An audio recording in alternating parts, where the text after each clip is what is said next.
et si la proximité avec Allah ne s'arrêtait pas aux obligations. Pour comprendre, il faut d'abord savoir qu'en islam, toutes les actions n'ont pas le même statut. Il y a les obligations, ce qu'on appelle le fard, à savoir les 5 prières quotidiennes, le jeûne du ramadan, et tout ce qu'Allah nous a rendu obligatoire. Et puis il y a les actes surérogatoires, qu'on appelle les sunnah ou les nafl. Ce sont des œuvres volontaires, non obligatoires, mais fortement recommandées. Beaucoup les considèrent comme facultatives, donc secondaires. Pourtant, leur importance est immense. La première raison, c'est qu'elles peuvent littéralement te sauver dans l'au-delà. Le jour de la résurrection, la première chose qui sera examinée parmi tes actes sera ta prière. Même lorsque l'on fait de son mieux dans la prière, il peut arriver d'être distrait par ses pensées ou fatigué par les épreuves du quotidien.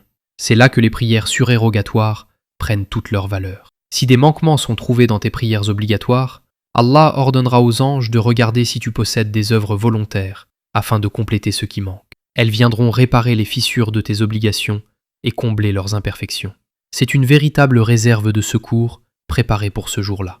La deuxième raison, c'est que ces actes font partie des moyens les plus puissants pour atteindre l'amour d'Allah. Dans un célèbre hadith qudsi, Allah dit « Mon serviteur ne cesse de se rapprocher de moi par les œuvres surérogatoires jusqu'à ce que je l'aime. » Réfléchis à cela un instant.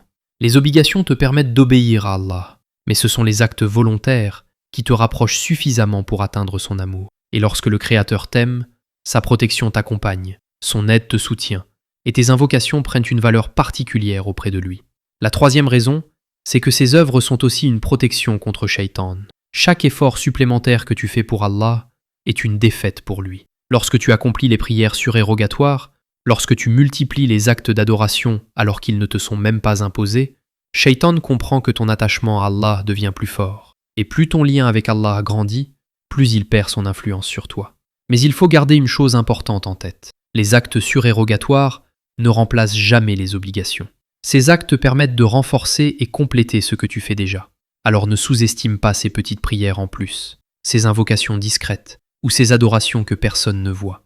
Car parfois, ce qui paraît petit aujourd'hui peut devenir immense le jour où tu en auras le plus besoin.